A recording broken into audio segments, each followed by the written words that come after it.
Tampok sa ating mga balitang maritima. Grupo ng mga manning agencies aapila kay Presidente Duterte na iprioridad ang mga marino sa COVID-19 vaccine. Marino Party List nakipagkasundo sa AMOSUP para mapalawig ang serbisyo sa mga marino. Isang Pinoy seawoman nawawala sa North Sea. Ama ng biktima humihingi ng tulong para mahanap ang anak. Issue ng Pilipinas sa EMSA, iginiit ng isang veteranong kapitan na questioning na sa IMO. Sa ating special report, alamin ang mga dapat malaman tungkol sa Seafarer Identification Document o SID. At trending sa Marino PH, ang video ng chillax ng mga marino sa gitna ng maalong dagat.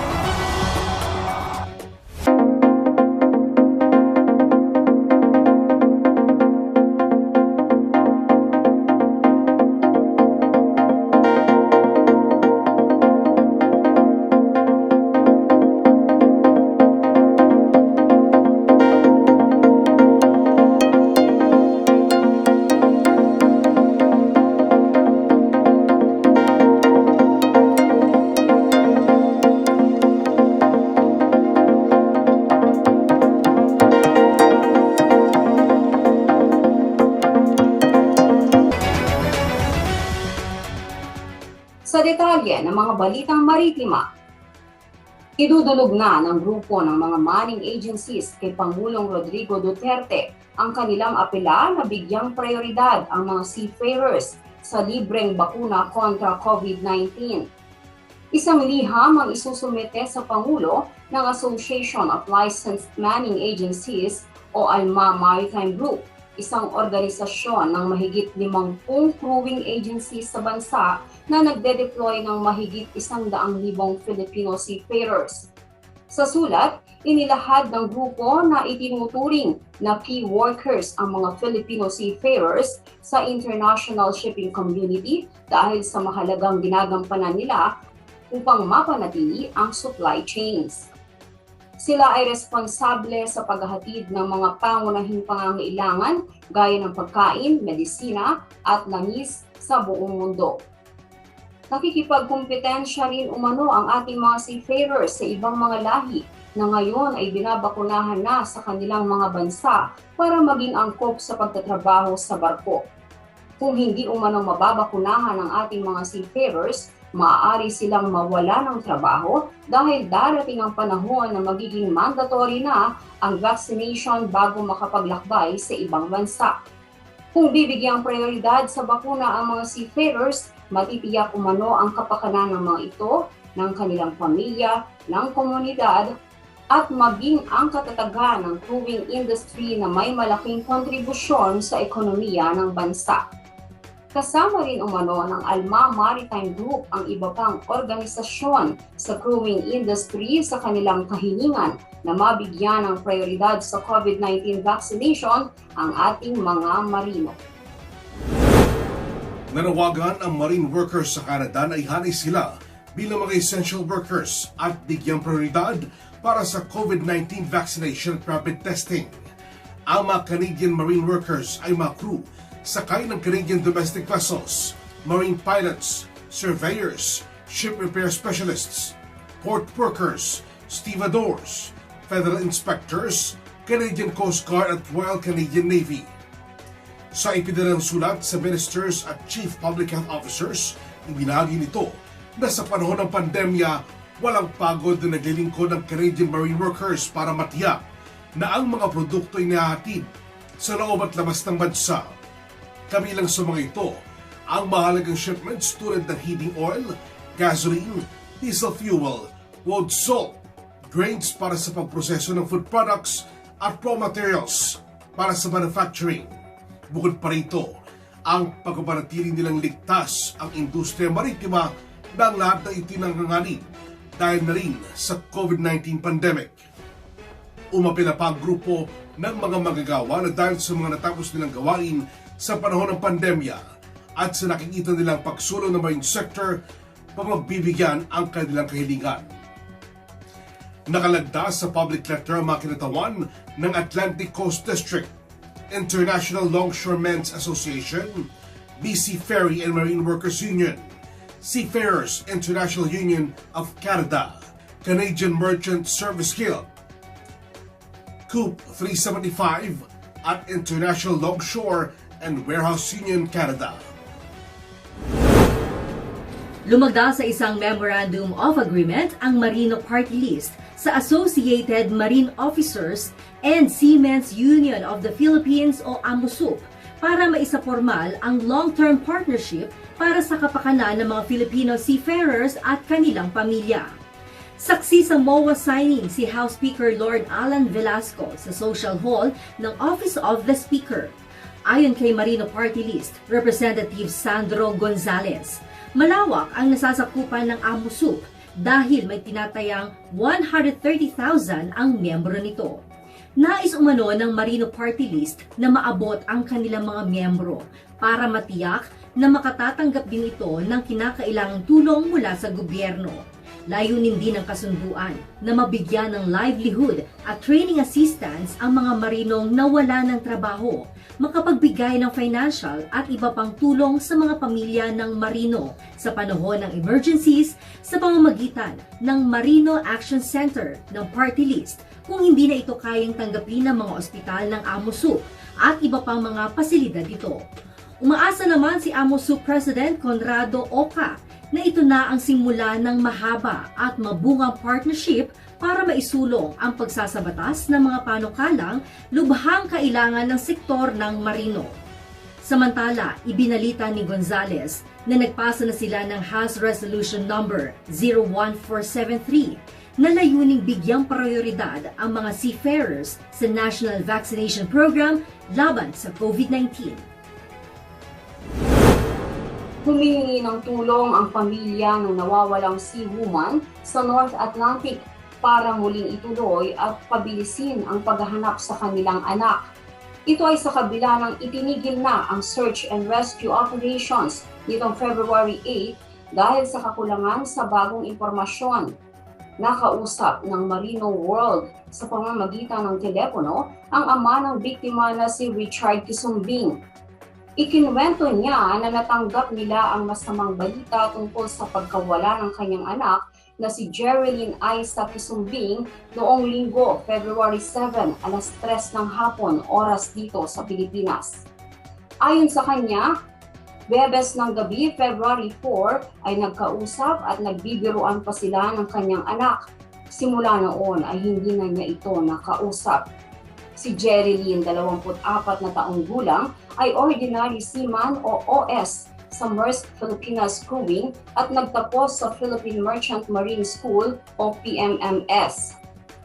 October 2020 nang umalis ito sa bansa at nakatakdang umuwi na sana ngayong Marso matapos ang 5 buwang kontrata. Si Jerilyn ay sakay ng Santa Clara, isang Danish flag container ship nang mangyari umano ang aksidente sa gangway noong February 7 bandang alas 3 ng madaling araw. Galing sa Coriton at papunta sanang Bremerhaven sa Germany ang barko nang mangyari ang insidente. Batay sa inisyal na paliwanag ng kumpanya, habang inaayos ng 3 crew ang embarkation rope ladder sa gangway ay nahulog ang biktima sa barko. Kaagad na inihagis sa dagat ang 2 lifebuoys sa pagtatangkang masagip pa ang biktima subalit hindi na ito nakita. 6 na mga sasakyang pandagat at 2 helicopters umano ang ginamit sa search and rescue operations na umabot ng 9 na oras, subalit nabigo pa rin silang mahanap ang biktima. Sa panahong nangyari ang insidente, ang air temperature ay 8 degrees Celsius at ang water temperature ay 2 degrees Fahrenheit. Iniimbestigahan na ng mga awtoridad ang insidente. Hindi matanggap ng pamilya ng isang Indian seafarer ang pagpapakamatay umano ng kanilang anak habang sakay ng MTC Princess, isang asphalt bitumen tanker. Natagpuan ang biktima na si Nupendra na nakabikti sa boiler room ng barko noong January 28. Sakay ng MTC Princess ang 13 Indian crew mula Sharjah patungo sa ng Alang, India, kung saan ito dapat nang i-scrap. Sa sulat ng ama ng biktima na isinapubliko ng Human Rights at Sea, isang charitable organization sa UK, iginit nito na walang dahilan para magpakamatay ang kanilang anak. Labis na umano ang kanilang pagdadalamhati, lalo na ng kanyang may bahay dahil sa pangyayari. Hiniling nilang imbestigahan ang insidente upang malaman ang katotohanan. Sa tugon namang ipinadala sa HRAS ng ship owner, ang Global Tanker Private Limited India. January 26 nang maglayag ang MTC Princess papuntang Port Alang matapos maibenta sa MSSRS Algarud General Trading LLC, Dubai noong January 6, 2021. Ayon sa HRAS, sumampa na sa barko noong January 31 ang isang public prosecutor para simulan ang investigasyon at inihahanda na rin ang repatriation ng mga labi ng seaman. 130 crew ang nakidnap sa 22 magkakahiwalay na insidente sa Gulf of Guinea. Ang pinakamataas na naitala noong taong 2020, batay sa ulat ng International Maritime Bureau o IMB. Ayon sa annual 2020 IMB Piracy and Armed Robbery Report, 175 ang kabuang nai-report na insidente.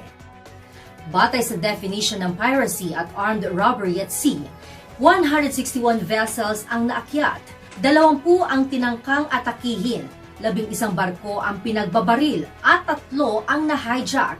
171 crew ang direktang naapektuhan sa 175 pag-atake. 130 crew ang nakidnap, 34 na na-hostage, 9 ang nasugatan, 8 ang pinagbantaan at 5 ang sinaktan. Samantala, 3 kaso ng pamimirata ang naganap sa pagitan ng ika-25 hanggang ika-29 ng Enero sa taong ito. Mga kaso ng pagnanakaw ang naitala sa 3 barko habang binabaybay ang Singapore Strait. Nangyari ito nang malapitan sa 3 barko na may pagitan lamang ng 4 na oras. Gayunpaman, walang naiulat na nawala at nanatiling ligtas ang mga crew. Noong 2020, kabuang 34 na insidente ang naiulat sa Singapore Strait. 30 sa mga ito ang naganap sa eastbound lane, 2 sa precautionary area, 1 sa westbound lane at 1 sa labas lamang ng Singapore Strait. Abangan! Isyu ng Pilipinas sa EMSA, dapat umanong questionin sa IMO ayon sa isang veteranong kapitan. Samantala, alamin ng mga dapat malaman tungkol sa Seafarer Identification Document sa ating special report. At trending sa Marino PH, ang video ng chillax ng mga marino sa gitna ng maalong dagat. Lahat ng yan sa pagbalik ng Marino World Weekend.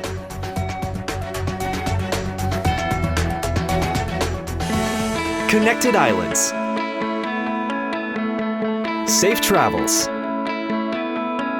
Easy transport. Convenient journeys. Great destinations. Bridging the Philippine Islands seamlessly, turning them into one. Visit fastcat.com.ph.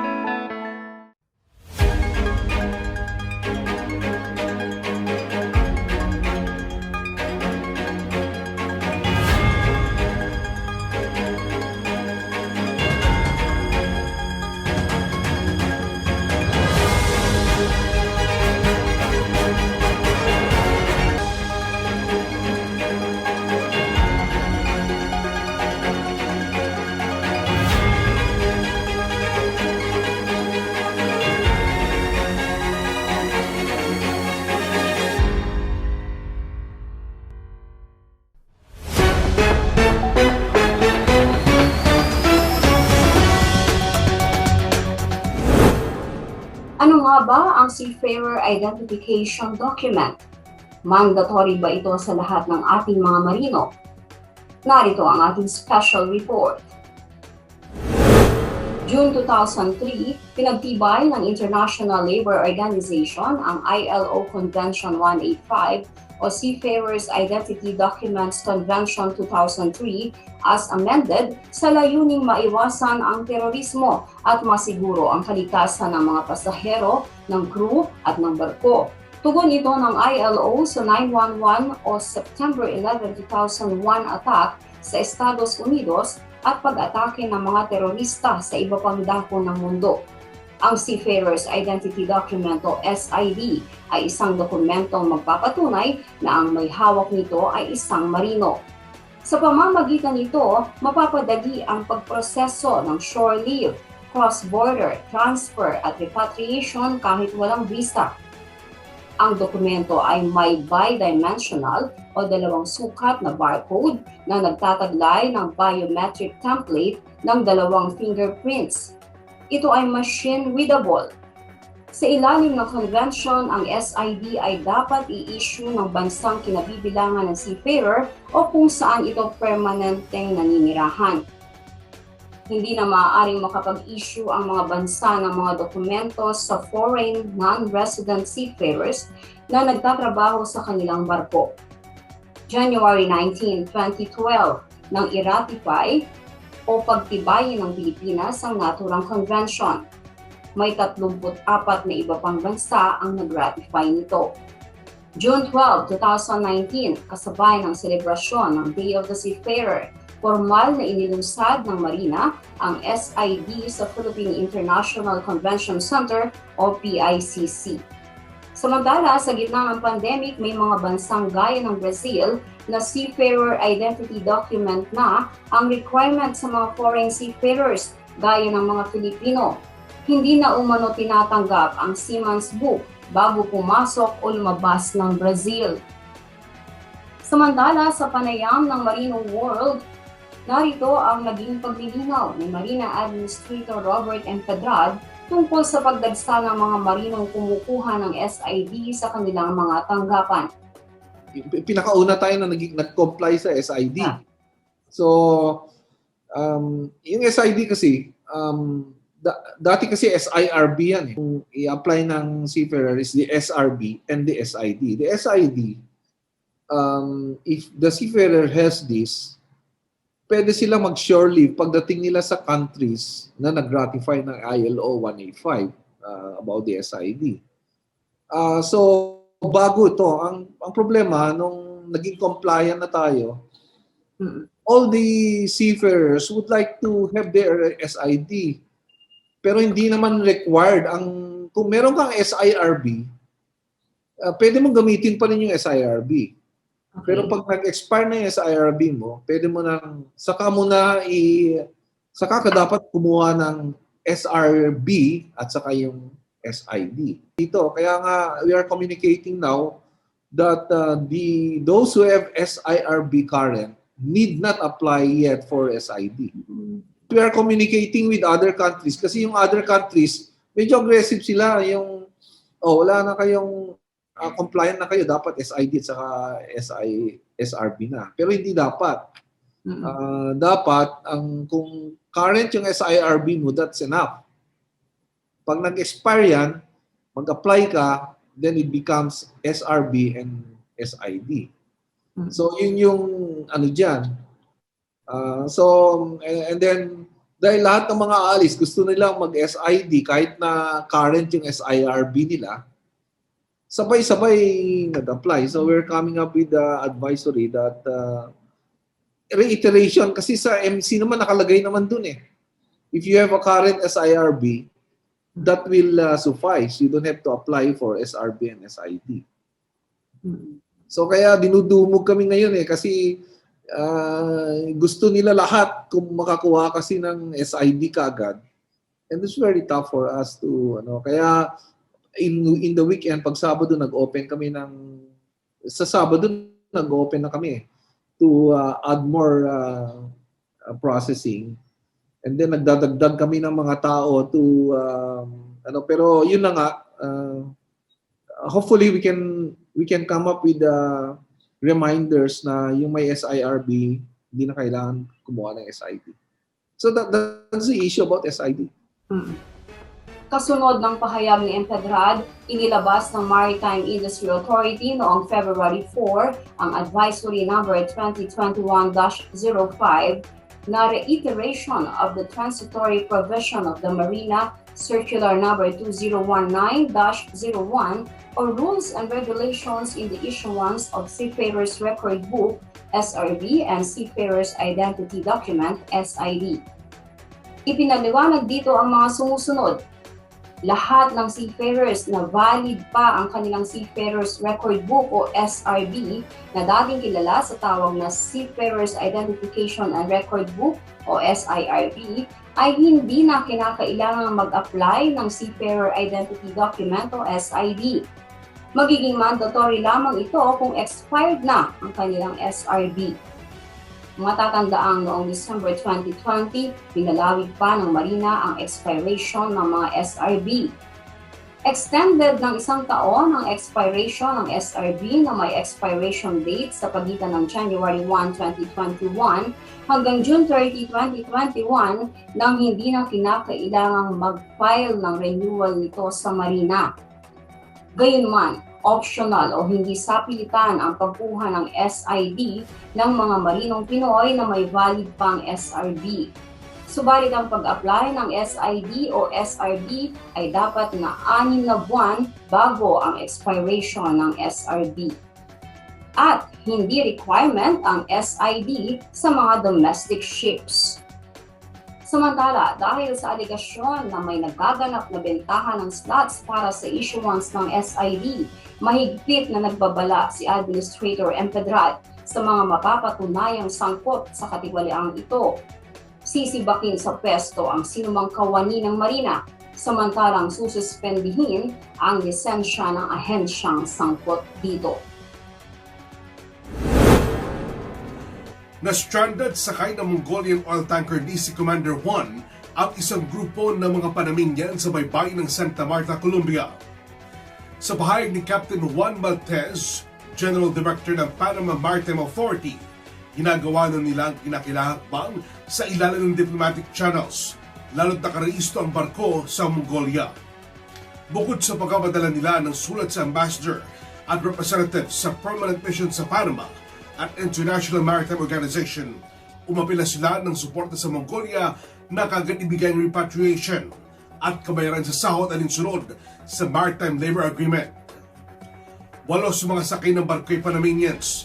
Sa kabila ng maraming kapareho nitong kaso sa panahon ng pandemic, itong isa sa mga kauna-unahang kaso na may Panamanian crew.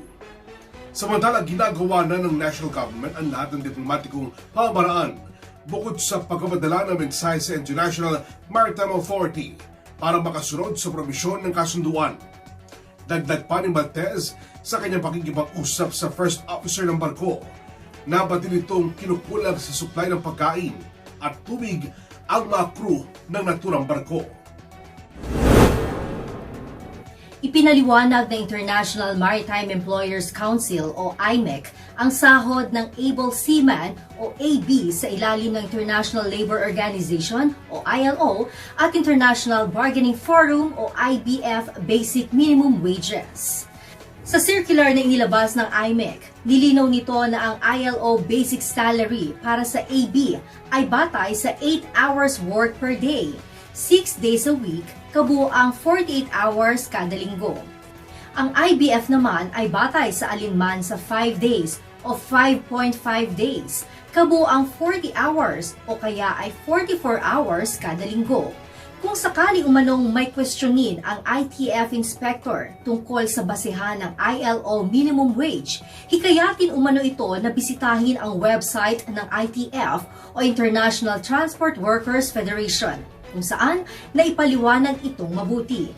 Kung ipinaliliwanag naman ito sa Port State o Flag State Inspectors, dapat umanong sangguniin ang ILO report kung saan naganap ang pagpupulong ng subcommittee ng Joint Maritime Commission Joint Working Group on Wages of Seafarers noong July 2003. Simula January 1, 2021, tumaas ang ILO basic wage para sa AB ng hanggang $641, habang ang IBF standards naman ay nananatiling mas mataas. Ito ang resulta ng negosasyon sa Geneva noong 2018. Nakatakdang sumulat ang IMEC sa mga key flag states upang matiyak na nauunawaan ng lahat ang issue. Dapat umanong klaruhin ng Pilipinas sa International Maritime Organization o IMO ang ginagawang audit ng European Maritime Safety Agency o EMSA sa bansa.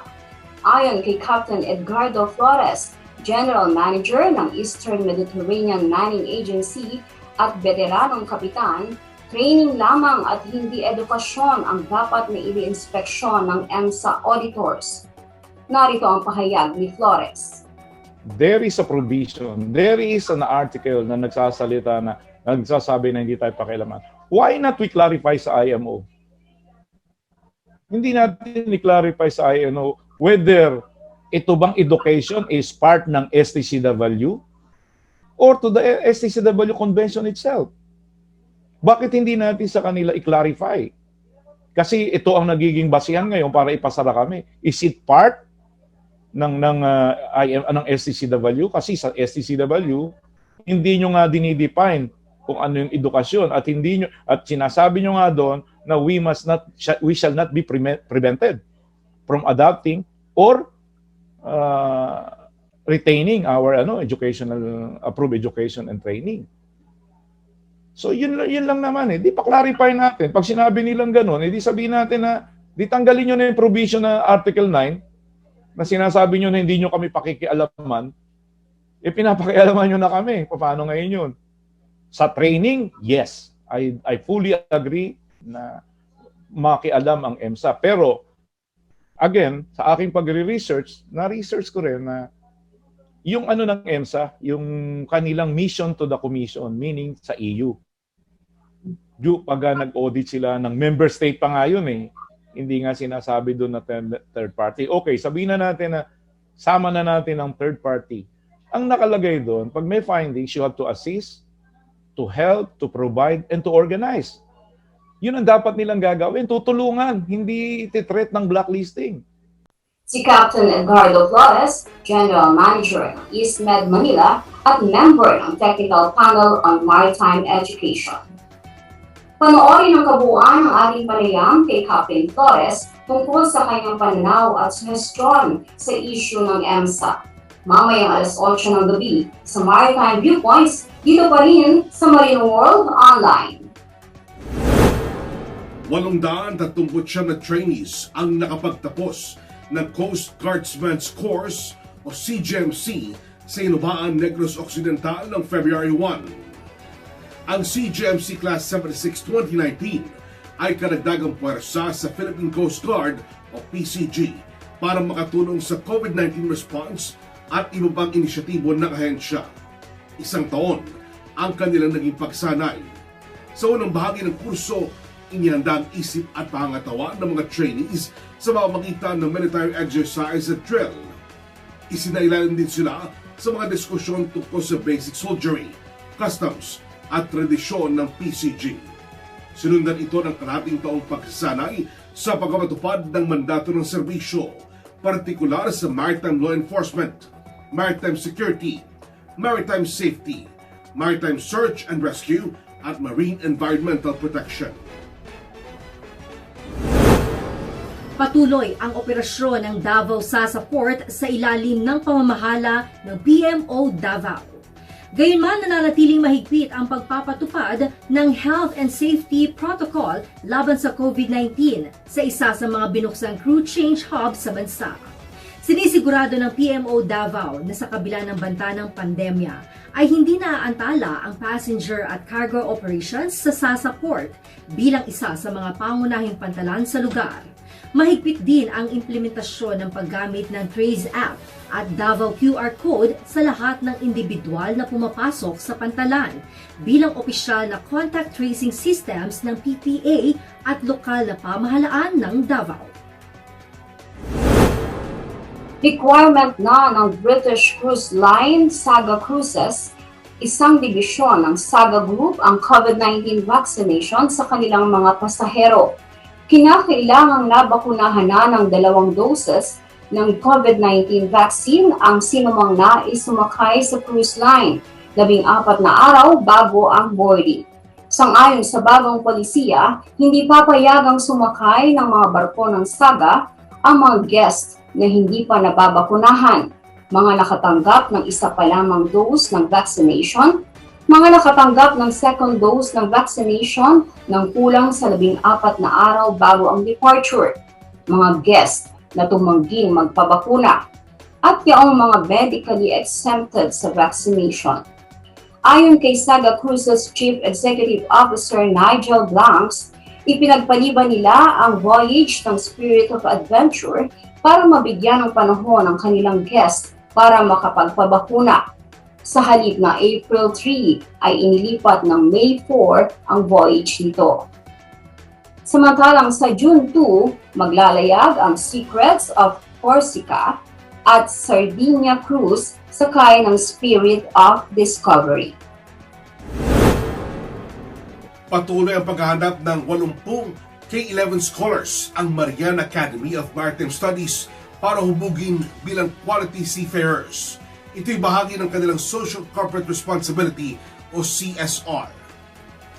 Ang mga mapipili isa sa ilalim sa Pre-Baccalaureate Maritime Specialization na Modified Program ng Science, Technology, Engineering at Mathematics o STEM strand sa ilalim na academic track. Layo din ito na hikayatin ang mga senior high school graduates na kumuha ng maritime higher education para makapagdagdag pa ng maraming opisyal na marino ang bansa. Sa naturang specialization, 6 na specialist subjects ng STEM strand ay napanatili at 3 naman ay napalitan ng maritime-related subjects. Narito ang mga specialized subjects ng Pre-Baccalaureate Maritime Specialization: Pre-Calculus, Basic Calculus, General Physics 1, General Physics 2, General Chemistry 1, Introduction to Maritime Career, Introduction to Marine Transportation and Engineering, Introduction to Maritime Safety, Work Immersion, Research, Career Advocacy, Community Activity. Narito naman ang requirements ng mga senior high school graduates: Accomplished Application Form, 2 photocopies of PSA Birth Certificate, original must be presented. 2 photocopies of Baptismal Certificate, original must be presented.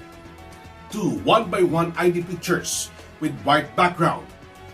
Pass the preliminary interview. Pass the MAMS entrance exam with satisfactory rating. Original copy of report card. Good moral certificate from the previous school. Medical exam results. Drug test result. Report together with the parent guardian for final interview. Ang Marian Academy of Maritime Studies ay isa academic, training and assessment institution na accredited na Marina, DepEd at ng TESDA. Si Lady Gaga ang umawit ng national hymn sa panunumpa ng bagong halal na Pangulo ng Amerika na si Joe Biden. At hindi siya malilimutan ng mga pamilya ng Marino dahil sa kanyang kasuotan. Pinost sa Twitter ni Becky Halden ang photo ni Lady Gaga at ang brooch ng logo ng Sailor Society. Iba't iba ang nakuhang reaksyon ni Lady Gaga na pawang mga paghanga sa kanyang ginawa. Sabi naman ng isa, ang kalapati ang unang ginamit ng United Nations na logo ng kapayapaan sa buong mundo na parang guhit ni Pablo Picasso. Samantala, sabi ni Stuart Bridges, inaawit ni Lady Gaga ang Star Spangled Banner na paulit-ulit sa bawat channel na kanyang pinapanood at wala pa siya sa Amerika. Ang Sailor Society ay isang international maritime charity na sumusuporta sa mga seafarers at kanilang pamilya. Drop it.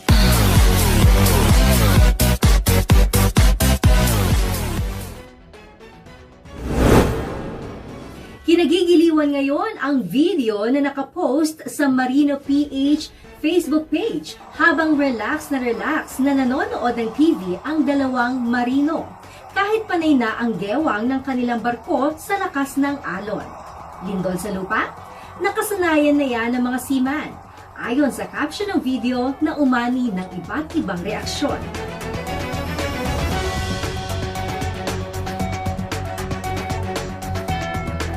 May nag-alala at may misis na napa-I love you sa kanyang mister. 21 hours pa lang mula nang i-upload sa Marino PH Facebook page ay may 1,400 reactions na ang post, 114 comments at 267 shares.